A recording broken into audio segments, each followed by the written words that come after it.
The radar operator's hand trembled as he marked the contact on the plotting board. June 19th, 1944, 8:47 a.m. Aboard the Japanese carrier Taiho, 180 nautical miles west of Guam. Lieutenant Commander Masanobu Ibusuki stared at the coordinates his radar technician had just reported, and for 3 full seconds, he couldn't make himself believe what he was seeing. 3 large surface contacts, bearing 095 degrees, distance approximately 90 miles, course steady, speed 20 knots, American carriers, had to be. Nothing else made formations like that. Nothing else moved with that kind of purpose directly toward the Japanese mobile fleet. Ibusuki grabbed the voice tube connecting the radar room to the bridge and called Admiral Ozawa's operations officer. His voice cracked despite his training, despite his years of experience, despite everything the Imperial Navy had taught him about maintaining composure under pressure. Contact report. Multiple large surface vessels detected. Bearing 095, distance 9 to 0 miles. Recommend immediate air operations. The acknowledgement came back terse and immediate. The bridge already knew. Other ships in the formation had detected the same contacts. Within seconds, the Taiho's flight deck erupted into controlled chaos as crews began preparing aircraft for launch. But what nobody on that bridge understood yet, what Lieutenant Commander Ibusuki couldn't possibly know as he watched his radar scope, was that they had already run out of time. The American carriers hadn't just been detected. They had detected the Japanese fleet first, 2 hours earlier, while morning mists still clung to the ocean's surface. At this exact moment, on the decks of USS Essex, USS Lexington, and USS Enterprise, over 100 Grumman F6F Hellcat fighters were already spotted, fueled, armed, and ready for launch. Their pilots sat in cockpits, engines warming, waiting for the signal that would send them screaming into the morning sky. The Japanese had 8 minutes. 8 minutes before those Hellcats would begin launching in waves that would darken the sky. 8 minutes before everything Admiral Jisaburo Ozawa believed about carrier warfare, about Japanese tactical superiority, about the mobile fleet's ability to strike first and strike decisively, would be tested against a reality he wasn't prepared to face. 8 minutes before the great Marianas Turkey Shoot would begin in earnest, though the Japanese would never call it that. If you're enjoying this deep dive into the story, hit the subscribe button and let us know in the comments from where in the world you are watching from today. Below decks on the Taiho, maintenance crews were performing pre-flight checks on Type 52-0 fighters that should have been in the air an hour ago. Aviation Ordnance Petty Officer Hiroshi Nishizawa supervised weapons loading with the efficiency born of 3 years of carrier operations. But even he could feel something different in the air this morning. The tension, the rushed commands, the way officers kept checking their watches every few seconds. They had trained for this, the decisive carrier battle that would determine control of the Marianas, control of the sea lanes to Japan's inner defenses, control of everything that mattered in the Pacific War. But training assumed you'd have time to prepare, time to launch coordinated strikes, time to position yourself advantageously. Nobody had trained for the scenario now unfolding where the Americans had found you first, where your fighters were still on deck, where time itself had become the enemy. At 8:48 a.m., Admiral Ozawa's operations order flashed across the mobile fleet. Launch all available fighters immediately. Prepare dive bombers and torpedo aircraft for follow-up strike. The order was tactically sound, exactly what doctrine demanded. But doctrine assumed you had 15 minutes, maybe 20, to execute a carrier launch operation. The Japanese had 8 minutes before the Americans would begin their own launch sequence. And once that started, once those Hellcats were airborne in numbers that would blot out the sun, every minute the Japanese fighters remained on deck was another minute closer to catastrophe. The mathematics of carrier warfare are brutally simple. The first force to put aircraft in the air holds decisive advantage. The second force launches into skies, already controlled by enemy fighters who can attack during the vulnerable launch cycle when your aircraft are lined up on deck, low on speed, unable to maneuver. perfect targets for fighters diving from altitude with every advantage speed, position, and surprise can provide. Admiral Ozawa commanded a force that looked formidable on paper: 9 carriers, 5 fleet, and 4 light, carrying approximately 450 aircraft. Supporting them, 5 battleships, 11 heavy cruisers, 2 light cruisers, and 28 destroyers. The largest concentration of Japanese naval power assembled since Midway 2 years earlier. This was supposed to be Japan's counterpunch, the operation that would bloody the American nose so badly they'd reconsider their entire Central Pacific offensive. Against him, Admiral Raymond Spruance commanded Task Force 58, 15 carriers, 7 fast battleships, 21 cruisers, and 69 destroyers. 900 aircraft, most of them F6F Hellcats, backed by SB-2C Helldiver dive bombers and TBF Avenger torpedo bombers.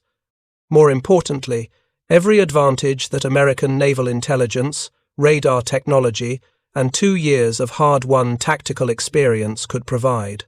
What Admiral Ozawa didn't know that morning, what he couldn't know because Japanese intelligence had failed comprehensively, was that the Americans had been tracking his fleet for days. Submarines had spotted the mobile fleet departing Tawi-Tawi on June 11th. Long-range patrol aircraft had maintained contact as the Japanese force moved northward through the Philippine Sea. American carrier task groups had positioned themselves perfectly, upwind of the Japanese, which meant they could launch aircraft while the Japanese fleet had to turn into the wind, turning away from the Americans, adding precious minutes to any strike operation. Captain Kikuchi Tomonari, commanding the carrier Shokaku, understood the danger better than most. He'd survived Coral Sea, survived the long grinding battles of 1943, watched Japanese carrier aviation transformed from the elite force that had struck Pearl Harbor into an increasingly desperate collection of inadequately trained pilots flying against American forces that seemed to grow stronger every month.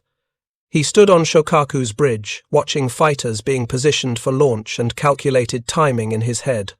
Even if everything went perfectly, they'd need 12 minutes to launch a full strike package. 12 minutes with their decks crowded with aircraft, turning away from the enemy to launch into the wind, completely vulnerable to any American strike that might already be forming up. The Japanese pilots climbing into their cockpits that morning represented the last generation of carrier aviators Japan would field with anything resembling adequate training. Most had between 200 and 300 hours of flight time before reaching combat units. 2 years earlier, that would have been considered barely acceptable. Now it was the best Japan could manage. The veterans, the men with thousands of hours and dozens of combat missions, were mostly dead, shot down over the Solomons, over Rabaul, over every contested piece of ocean between Pearl Harbor and the Marianas. The Americans had solved their training problem through industrial brute force. Their pilot training program produced men with 400, 500, sometimes 600 hours before they saw combat. They'd practiced gunnery until they could hit targets in their sleep. They'd trained in tactics specifically designed to exploit their aircraft's strengths and minimize its weaknesses. And they flew the Hellcat, an aircraft that Japanese intelligence reports described in terms that ranged from respectful to quietly terrified. Lieutenant Zenji Abe, a veteran Zero pilot with 16 confirmed kills, settled into his cockpit and ran through his pre-flight checks with automatic precision. His hands moved across switches and controls while his mind calculated distances, timing, tactical possibilities. If the Americans were 90 miles away and launching now, their strike would arrive in approximately 45 minutes. If the Japanese launched immediately and formed up quickly, they might achieve simultaneous arrival, the ideal scenario where both strikes passed each other en route, and the battle would be decided by which force could deliver more effective attacks. But that assumed the Americans were just now launching, that the radar contact represented the moment of American discovery. Abe had survived this long by never assuming anything. The Americans had shown themselves masters of radar-directed operations, of launching at maximum range, of coordinating strikes with a precision that suggested they knew exactly where their targets would be. What if they'd detected the Japanese fleet earlier? What if their strike was already forming up, already on the way? At 8:50 a.m., 2 minutes after the initial radar contact, Taiho began launching aircraft. Her deck crew had achieved something close to miracle speed, positioning fighters and running engines in record time.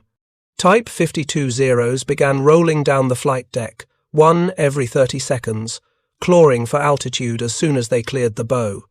Other carriers in the formation followed Taiho's lead, and within minutes, dozens of fighters were airborne, circling their carriers while dive bombers and torpedo planes were brought up from the hangar decks. What none of them knew was that 90 miles away, on the deck of USS Essex, the launch order had just been given. 108 aircraft from the Essex Air Group began their launch sequence. 43 F6F Hellcats, armed with 650 caliber machine guns each and full ammunition loads. 36 SB-2C Helldivers carrying 1,000-pound bombs. 29 TBF Avengers with torpedoes. Behind Essex, more carriers were launching their own strikes. Lexington, Enterprise, Yorktown. Every flight deck in Task Force 58, erupting in coordinated fury.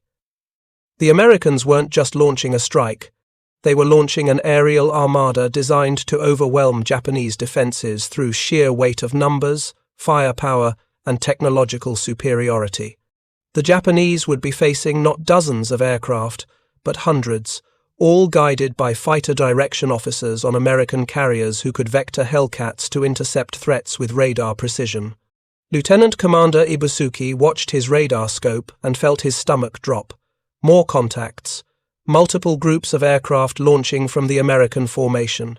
He counted plots, calculated numbers, and arrived at figures that seemed impossible. Over 200 aircraft, maybe more, all forming up and beginning their approach run. He reported the numbers to the bridge, heard the shocked silence on the other end of the voice tube, and knew that everyone who heard those figures was making the same calculation he'd just completed. The Japanese were outnumbered more than 2 to 1 in the air. Their aircraft were older, their pilots less experienced, their aircraft less capable of absorbing battle damage. And they were launching into a situation where American fighters would have time to gain altitude, form up properly, and position themselves for advantageous attacks. Everything about the tactical situation favored the Americans. Everything. Admiral Ozawa stood on Taiho's flag bridge and faced a decision that would haunt Japanese naval aviation for the rest of the war. His radar operators were reporting massive American air formations, developing 90 miles to the east. His own strike force was still forming up, with fighters airborne but bombers still being brought to flight decks. The textbook answer was clear: launch everything immediately, accept some disorganization, get your strike in the air before the Americans could achieve total air superiority. But Ozawa had spent his career studying carrier warfare doctrine, and that doctrine emphasized one principle above all others: coordinated strikes. Fighters, dive bombers, and torpedo planes attacking simultaneously from multiple vectors to overwhelm enemy defenses. A ragged, piecemeal attack would be cut to pieces by American combat air patrol. Better to take the extra time, form up properly, and deliver a crushing blow. It was the correct tactical decision based on everything the Imperial Navy had learned since 1941. It was also the decision that would seal the fate of Japanese carrier aviation in the Marianas. Because Admiral Ozawa was making plans based on doctrine from 1942, fighting an enemy that had evolved far beyond what Japanese intelligence understood. On the American carriers, the launch operations demonstrated exactly how that evolution had occurred. Essex completed launching her entire strike group in 11 minutes. 11 minutes from the first Hellcat rolling down the deck to the last Avenger clearing the bow. This wasn't luck or exceptional performance. This was the result of 2 years of intensive training, standardized procedures refined through dozens of combat operations, and flight deck crews who could execute launch operations while half asleep. The Hellcats formed up with practiced efficiency. Squadron commanders used radio communications that would have shocked Japanese observers with their casual clarity. No radio silence. no concern about the enemy intercepting transmissions. The Americans had learned that tactical coordination was worth more than communication security, and their fighter direction officers could vector aircraft with precision that seemed almost supernatural to anyone who'd fought without radar. Lieutenant Richard Stambuk, leading Fighting Squadron 9 from Essex, climbed his formation to 20,000 feet while waiting for the dive bombers and torpedo planes to form up below. From altitude, he could see dozens of other American formations doing the same thing, a sky filled with aircraft organizing themselves into a strike package that would hit the Japanese fleet like a steel fist. Stambuk keyed his radio and spoke to his wingman with the kind of calm confidence that came from knowing your aircraft was superior, your training was superior, and your support infrastructure was superior. Stay loose. We'll probably hit fighters during the approach. Remember your doctrine. Don't turn with them. Use your speed. Hit and extend. The doctrine he referenced was the result of hard lessons learned over 2 years of Pacific combat. The Hellcat couldn't outturn a Zero in a slow-speed dogfight. It didn't need to. The Hellcat was faster, could dive faster, climb faster at high speeds, and most importantly, could absorb punishment that would obliterate a Zero while still bringing its pilot home. American tactics had evolved to exploit those advantages ruthlessly. At 8:54 a.m., 6 minutes after the initial radar contact, the American strike package began its approach run toward the Japanese fleet. Over 200 aircraft flying in coordinated formations, with Hellcats positioned high to sweep away Japanese fighters, dive bombers ready to attack carriers, and torpedo planes preparing to approach from low altitude. The formation represented not just aircraft and pilots, but an entire system of warfare that had been refined through bitter experience into something approaching industrial efficiency. The Japanese, meanwhile, were still launching aircraft. Admiral Ozawa's decision to wait for a properly coordinated strike meant his carriers were still cycling aircraft from hangar decks to flight decks, still fueling and arming torpedo planes, still trying to organize formations while American radar tracked every movement. The 8 minutes had expired. The Americans were already on the way, and the Japanese were still preparing. Lieutenant Zenji Abe orbited his carrier in his Zero, watching more fighters join the formation while he calculated distances and timing in his head. The American strike would arrive in approximately 30 minutes if they'd launched immediately. Japanese doctrine called for the defending combat air patrol to intercept incoming strikes as far from the fleet as possible, breaking up formations and reducing the effectiveness of coordinated attacks. But as Abe counted the fighters circling nearby, he realized they were woefully inadequate for the task. Perhaps 70 Zeros and a handful of newer fighters in the air, trying to organize themselves to defend against a strike that intelligence estimates suggested contained over 200 aircraft. The mathematics were impossible.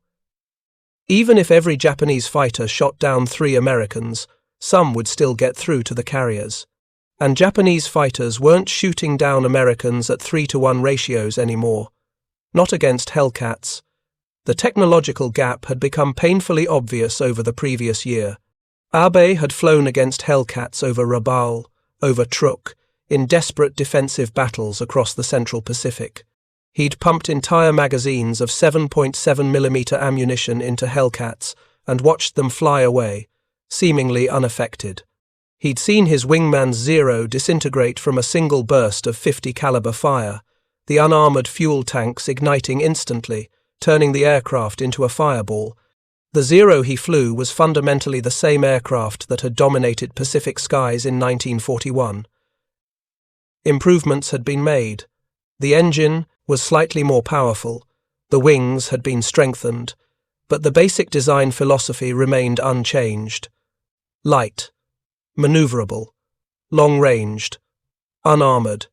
That philosophy had been perfect for offensive operations where Japanese fighters could choose their battles and veteran pilots could use superior maneuverability to devastating effect. But this wasn't 1941. This was a defensive battle where Japanese pilots had to engage regardless of tactical disadvantage, where pilot quality had declined catastrophically as veterans died and inadequately trained replacements took their place, where the Americans brought overwhelming numbers backed by technological superiority. The Zero's advantages, its legendary maneuverability, its impressive range, meant nothing in a battle where survival depended on armor protection, firepower, and the ability to absorb battle damage.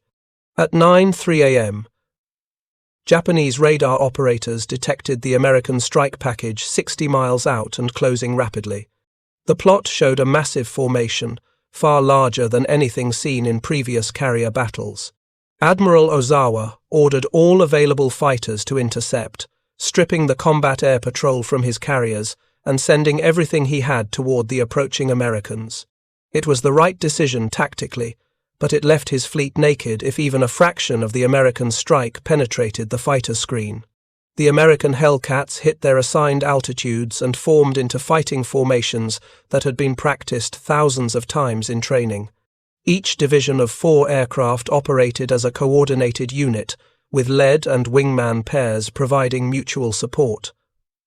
The Thatch Weave, developed by Commander John Thatch earlier in the war, allowed Hellcat pilots to cover each other while denying Japanese fighters the extended turning fights where the Zero's maneuverability gave it advantage. Lieutenant Stambuk spotted the Japanese fighters climbing to meet them when they were still 40 miles from the Japanese fleet. Dark specks against lighter clouds, dozens of them, maybe 70 or 80, climbing desperately to gain altitude before the Americans arrived. He keyed his radio with instructions that reflected 2 years of tactical evolution. Tally-ho, fighters at 11 o'clock, slightly below. 2nd Division, stay high and cover. 1st and 3rd Divisions, we'll take them.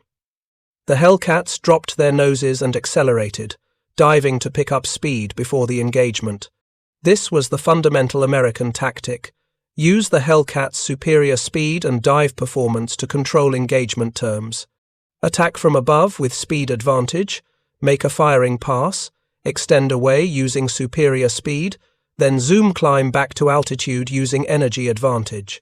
Never, ever get sucked into a slow-turning fight where the Zero could bring its maneuverability to bear. The two formations merged at 20,000 feet in a chaos of tracers, engine roar, and violent maneuvers that would have been incomprehensible to anyone watching from the surface. But within that chaos, patterns emerged that told the story of technological and tactical superiority meeting desperation. Abe threw his Zero into a hard left turn as a Hellcat flashed past, the American pilot not even trying to follow him through the turn. The Hellcat simply extended away, accelerating to speeds Abe's Zero couldn't match, then began climbing. Abe tried to follow, pulling his stick back and feeling his aircraft lose energy rapidly, as the Zero's lightweight and large wing area created enormous drag in a vertical climb. The Hellcat just kept climbing, its massive R2800 engine pulling it upward like the Zero was standing still. Then the Hellcat pilot did something that would have been suicidal in any Japanese fighter. He snap-rolled inverted at the top of the zoom climb and came back down in a dive, accelerating again, positioning himself perfectly for another attack run. Abe threw his Zero into defensive maneuvers, but he was predictable now, low on energy, unable to regain altitude or speed before the Hellcat pilot would be back in firing position. The 50 caliber guns opened up from 300 yards, and Abe felt hits immediately. The Zero's thin aluminum skin offered no resistance to the heavy slugs. His windscreen starred, instrument panel exploded, and something hit his leg with enough force to make him gasp. He rolled inverted and dove, the only escape maneuver available, and watched the Hellcat pilot not follow him down. Why would he? There were dozens of other targets, and this Zero was already out of the fight, smoking and diving away. If you find this story engaging, please take a moment to subscribe and enable notifications. It helps us continue producing in-depth content like this. Across the sky, this scenario repeated itself dozens of times. Japanese fighters trying desperately to use their maneuverability advantage. American pilots refusing to fight on those terms, using speed and firepower to methodically destroy opponents who couldn't effectively counterattack. The kill ratio wasn't 3-1 or 5-1. It was approaching 10-1, and some American pilots were shooting down multiple Japanese aircraft in single engagements. What made the situation even more desperate for the Japanese was that while their fighters were being systematically destroyed, the American dive bombers and torpedo planes were continuing toward the Japanese fleet largely unmolested. The fighter screen that was supposed to prevent American strike aircraft from reaching the carriers had been shattered in minutes, leaving only scattered defenders trying to stop dozens of bombers. On the Taiho, radar operators watched the approaching strike with growing horror. Their own fighters were being annihilated. The American formation was barely diminished, and there was nothing left to stop them. Combat air patrol over the fleet consisted of perhaps 15 fighters, all that remained of the 70 that had launched to intercept. 15 fighters against over 150 incoming American attack aircraft. Admiral Ozawa faced the same decision Admiral Nagumo had faced at Midway 2 years earlier. Try to launch a counterstrike while under attack, or secure your flight decks and prepare for defensive action. Unlike Nagumo, Ozawa chose to continue launching. His strike force needed to get into the air, needed to hit the American carriers, needed to create enough chaos that further American strikes would be delayed or disrupted. It was a brave decision. It was also futile. The Japanese dive bombers and torpedo planes trying to launch from carriers were sitting targets. As Hellcats broke through the shattered Japanese combat air patrol, they found flight decks packed with aircraft, fuel hoses connected, ordnance being loaded, perfect targets for fighters designed specifically to destroy enemy aircraft. Lieutenant Commander Stambuk led his division in a strafing run across Shokaku's flight deck that lasted perhaps 8 seconds. His 6 50 caliber machine guns, matched with his wingman's 6 guns, threw out approximately 800 rounds per second combined. That 8-second burst put over 6,000 rounds into the carrier's deck, hangars, and parked aircraft. Fuel tanks ruptured. Bombs detonated. The orderly launch operation disintegrated into flames and explosions. Shokaku had survived. Coral Sea had survived 2 years of brutal Pacific combat, had been repaired and rebuilt multiple times. She survived this attack too, initially, but the damage was catastrophic. Fires spread through her hangar decks. Aviation fuel fed flames that damage control crews couldn't contain. Within hours, she would be abandoned and would sink, taking over 1,200 men with her. Taiho suffered a different fate. An American submarine, USS Albacore, had been tracking the Japanese fleet, waiting for an opportunity. As Taiho turned into the wind to launch aircraft, presenting her long axis as a perfect torpedo target, Albacore's captain ordered a spread of 6 torpedoes fired. One hit forward, rupturing aviation fuel tanks and starting fires that spread through the ship's ventilation system. Poor damage control procedures, pumping aviation fuel vapors throughout the ship instead of venting them overboard, turned Taiho into a floating bomb. She would explode catastrophically 6 hours later. The battle, later called the Great Marianas Turkey Shoot by Americans, continued throughout the day. Japanese strike aircraft that managed to launch were intercepted by combat air patrol Hellcats before reaching the American carriers. The few that got through faced intense anti-aircraft fire, guided by radar directors that could track aircraft with precision. Japanese fire control systems couldn't match. Of the approximately 373 Japanese aircraft that participated in attacks that day, approximately 315 were shot down. The Americans lost approximately 30 aircraft, mostly to accidents and operational losses rather than enemy action. The psychological impact on surviving Japanese pilots was crushing. They had trained their entire careers, believing that skill and fighting spirit could overcome material disadvantages. That belief died over the Philippine Sea on June 19, 1944. Skill didn't matter when your opponent could engage or disengage at will. Fighting spirit didn't matter when a single burst from enemy guns would set your unarmored fighter on fire, while you pumped entire magazines into enemy aircraft that seemed impervious to damage. Lieutenant Abe, who survived by making an emergency landing on Guam with his shot-up Zero, wrote in his diary that night, "We are not fighting pilots anymore. We are fighting a machine, an industrial system that produces aircraft and pilots faster than we can destroy them. Every American fighter we shoot down is replaced by 2 more. Every pilot we kill is replaced by men better trained than we are. This is not warfare. This is execution." The numbers told a story that Japanese naval commanders couldn't ignore. In a single day, Japanese carrier aviation had lost approximately 3/4 of its aircraft, and more critically, 3/4 of its trained pilots. The pilots killed over the Philippine Sea couldn't be replaced. Japan's pilot training program, already compressed beyond sustainability due to fuel shortages and time pressure, was producing men with barely 100 hours of flight time. These pilots were arriving at combat units, unable to land on carriers consistently, much less fight effectively against veteran American pilots flying superior aircraft. The carriers Shokaku and Taiho were gone, taking with them decades of institutional knowledge, hundreds of skilled maintenance personnel, and the infrastructure needed to operate carrier aviation at scale. The surviving carriers would limp back to Japan with decimated air groups, and would spend months trying to reconstitute forces that could never again match what had been lost.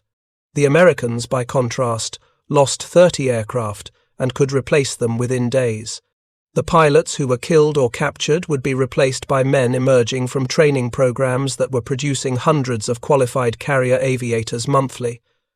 Task Force 58's combat power was barely diminished.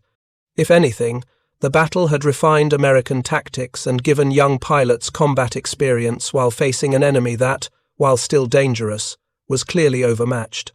What the battle really demonstrated was that the 8 minutes before the Hellcats launched mattered less than the 2 years of preparation that made those 8 minutes decisive.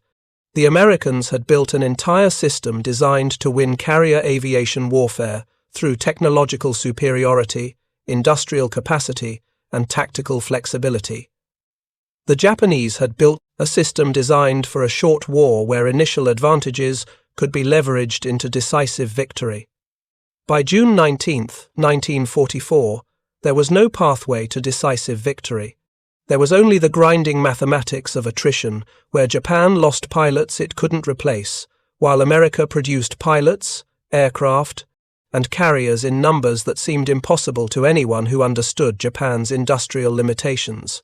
Admiral Ozawa's after-action report was brutally honest in ways that would have been unthinkable earlier in the war. He wrote, "The enemy's aircraft are superior to ours in every category except maneuverability. His pilots are better trained. His radar allows him to vector fighters with precision we cannot match. His carriers can launch and recover aircraft faster than we can. His damage control prevents losses that would sink our ships. His logistics allow sustained operations that exhaust our fuel reserves. We cannot win carrier battles under these conditions." The report circulated through Japanese Naval Command and was quietly suppressed. Admitting the scale of American superiority was politically impossible, but the pilots who had survived, the men who would be asked to fly in future battles, knew the truth. They had seen it in the sky over the Philippine Sea. They had watched Hellcats systematically destroy Japanese formations while suffering minimal losses. They had experienced firsthand what it meant to fight an enemy whose advantages weren't slight or temporary, but overwhelming and growing stronger. The Battle of the Philippine Sea marked the effective end of Japanese carrier aviation as a meaningful force in the Pacific War. The carriers would operate again, would launch strikes, would fight in the Battle of Leyte Gulf 3 months later. But they would never again possess the training, the numbers, or the technological capability to seriously challenge American naval dominance. The 8 minutes before the Hellcats launched hadn't decided that outcome. 2 years of American industrial mobilization, tactical innovation, and technological development had decided it. Those 8 minutes simply made the decision obvious to everyone watching. In the decades after the war, historians and military analysts would study the Battle of the Philippine Sea as a case study in how wars are won through systematic advantages rather than dramatic single actions.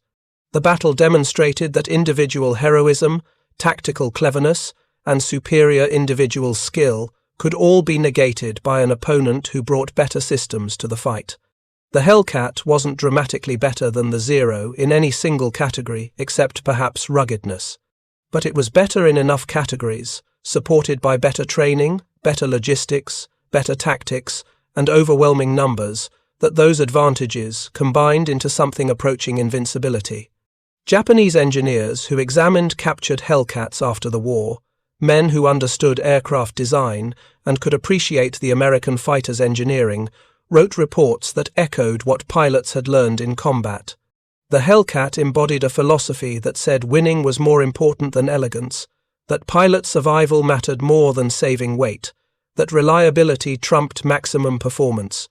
Every design choice reflected those priorities, and in the crucible of combat, those priorities had proven superior to the Japanese philosophy that had prioritized maneuverability and range above all else. The survivors of the Battle of the Philippine Sea carried psychological scars that affected Japanese naval aviation for the rest of the war. Pilots who had believed in their training and their aircraft discovered that belief wasn't enough. Maintenance crews who had worked miracles keeping obsolete aircraft flying realized that no amount of improvisation could overcome fundamental design inadequacies. Commanders who had planned operations based on traditional carrier warfare doctrine learned that the Americans had evolved far beyond what Japanese intelligence understood.